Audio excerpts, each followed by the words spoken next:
I call it a radicalized, weaponized death cult. And I also say it's a pro-white nationalist movement. People say, oh, Wajahat, that might be exaggerated terms. No, I'm very specific and deliberate. The replacement theory is now a mainstream conspiracy theory. QAnon is now a mainstream conspiracy theory. You saw it in the Judge Jackson hearings. They literally believe that liberals and Democrats, whoever is in Republican, is part of an international cabal run by Jews that kidnaps and kills children. This is a national security threat that now the Republican Party has embraced because they realize that's where the base is. The replacement theory is a white supremacist theory that says Jews are using the savage blacks and browns and Muslims to replace white people. This is a mainstream talking point on Tucker Carlson. And I said, and I'll say this again, that fascism in America will be tolerated and embraced as long as it is profitable. And I hope I'm proven wrong, but I don't think I will. I mean, you haven't been proven wrong yet. I mean, the reality is this, that we have an entire, we supposedly, right, have an FCC that is supposed to regulate content. It's supposed to regulate it for profanity. It's supposed to regulate it for danger that it imposes on the public. And I have said time and time again, when Democrats are in control, why is there no investigation? There have been lawsuits against Fox News, but there hasn't been an investigation to unearth their value system, which is about dividing America because it is profitable. That they are not seen as the people that they broadcast, like Tucker Carlson, who are in fact as deep a threat to our democracy as Putin is, right? With a microphone. And so the reality is that as Democrats, we continue to shrug off things that should be front page news, that should warrant an investigation, which brings me to the other slap, right? Give it to me. Which is the Thomases, the actual couple in the news that we should be talking about, Clarence and Ginny. And how both of them have been bitch slapping our democracy for the last several years and decades, if I'm talking about Clarence Thomas's reign on the Supreme Court. But folks, as it turns out, Ginny Thomas didn't just attend the insurrection, right? She funded buses for the insurrection. She also was in consistent contact on the day of the insurrection with Donald Trump's chief of staff, Mark Meadows. And folks, her husband was the sole dissenter who did not want to allow for Donald Trump's phone records to be released. And now shady as hell. We are not asking questions as to why. Also, and this is what I said. I said this on Woke AF and I'll say it here, which is that spouses, right, usually share bank accounts, right? And the fact is that there should be also not only an investigation into what Clarence Thomas knew when he knew it, but whether or not our tax dollars went to go and fund the buses that his wife decided to donate to the insurrectionists to roll up to defecate in our Capitol building. Right? Like these are very valid things that Democrats, I watched Chuck Schumer just say, oh, it's unfortunate. And there should be a code of ethics for Supreme Court justices. And then moved on. Man. And then Can you, I just want folks to pause and imagine what Republicans would do if Michelle Obama, if Sonia Sotomayor's partner had been at a BLM rally that was peaceful, that had no damage caused whatsoever, but was photographed with a sign.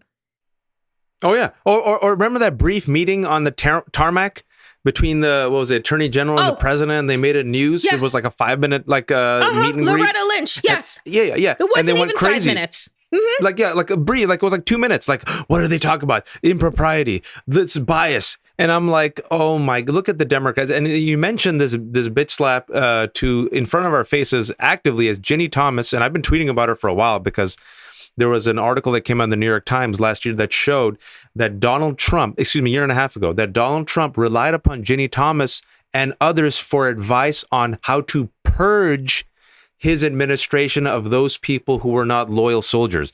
And that's when Ginny Thomas first came in the news in a public way. And I've been tweeting about her since. I'm like, why is the wife of Clarence Thomas advising the president of the United States about a purge? How is this not a conflict of interest? And then Jane Meyer of the New Yorker did a really great piece that I think people should read about, just predated this just by, I think, a month ago, where she talked about this deep right-wing extremist ties of Ginny Thomas to this white Christian nationalism, which is an active threat to America, ladies and gentlemen. And then if you read the text, I recommend you read the text. There's 29 texts. She is using batshit QAnon language. She is using white Christian nationalist language about the King of Kings and fight evil, and then Mark Meadows and her and going back and forth. And so what we're dealing with is not just a hard right conspiracy theorist who happens to be married to Justice Thomas. They're, by the way, ladies and gentlemen, best friends, according to themselves. You see how he's already compromised. I'm glad Danielle brought up that fact that he was the only vote that said, nah, the House Select Committee should not have access to these papers, because he knew those papers probably included one of the numbers. Yeah, he's like, this might hit too close to home. But you're also seeing that people like Mark Meadows and others are part and parcel of this white Christian nationalist movement that believes the United States is a unique land gifted by God for white Christian men and women, and it's their duty to purify the land of its sins. And then once they purify the land and they use politics to implement God's law, then there will be the kingdom of heaven. This, ladies and gentlemen, is really dangerous theocratic stuff that we deride when it happens in Iran, but because it's happening in the United States of America and it's their squad, we give it a pass. And there's only been 5 or so, I think, Democrats who have called upon Clarence Thomas, I think, to either recuse himself or to resign. Only 5, because they're so cowardly. They realize that they're going to lose the midterms, and then they're going to do this against Judge Jackson or someone else. So the way that Democrats respond is, oh, the bully is going to beat us up if we make the bully mad. Once we have power, let's not take out the bully's knees. No. Let's try to give the bully a cookie. And the bully instead eats the cookie, says thank you, and slaps the Democrats to the ground. Let me tell you something. You and here's the thing, is that you can't dominate from your knees, right?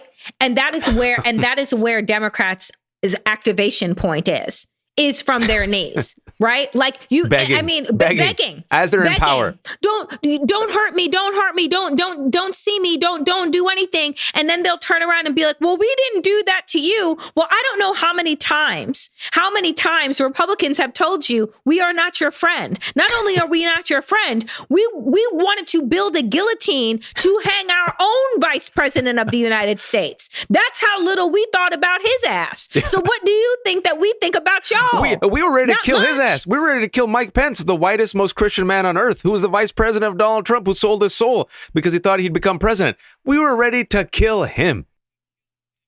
Right. What do you think we're going to do to you? But you think that you all are going to be safe? I mean, here's the thing, is that I don't know, Waj, how many laws need to be outwardly broken. I don't know how many things need to happen and pile up in order to wake Merrick Garland up from his coma that he seems to have been in since he was sworn in. So I want to transition now into the most important final slap? 457 minutes. Yeah, for the final slap. Where was Donald Trump for over 7 hours?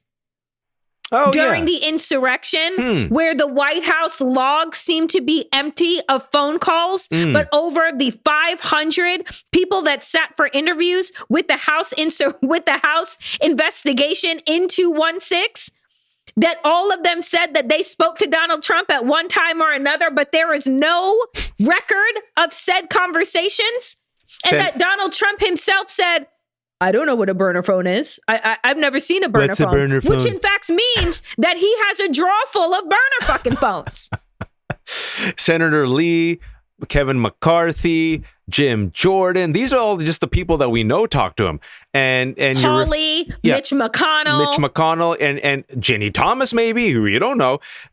It's 7 hours Coincidentally, on the day of the violent insurrection that killed 5 people, including a cop, where the intention was to overturn a free and fair election, and we know that was the intention because we have the 6-point memo by John Eastman. We have the war room that was set up in the Willard Hotel to effectuate the coup attempt.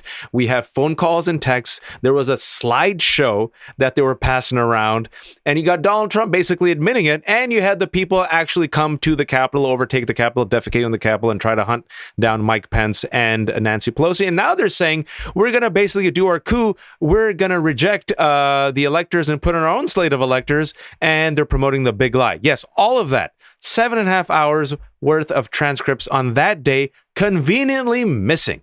And we also know, I always want to remind people this because I just find it to be so hilarious that people in the Trump administration have said they caught Donald Trump eating papers in the Oval Office, which is a totally normal thing to do, Danielle. Just eating papers, confidential documents, shredding stuff, having burner phones, and now 7.5 hour missing gap in the telephone logs. What? This is just you and me riffing. If this is just you and me riffing, and by the way, I'll add one more. The friggin' audio recording of Donald Trump telling Brad Raffensperger, the Georgia Secretary of State, to find me the votes. There's 11,750 some odd votes. That's all I need. Find me the votes. We'll take care of the rest. How do you We'll take care of the rest. How do we know that? Because we heard the mother effing audio recording. That is evidence itself. So I was talking to Congressman Adam Schiff. I interviewed him at South by Southwest, and he brought this up, and he said that is the most glaring piece of evidence that shows corrupt intent on Donald Trump's part.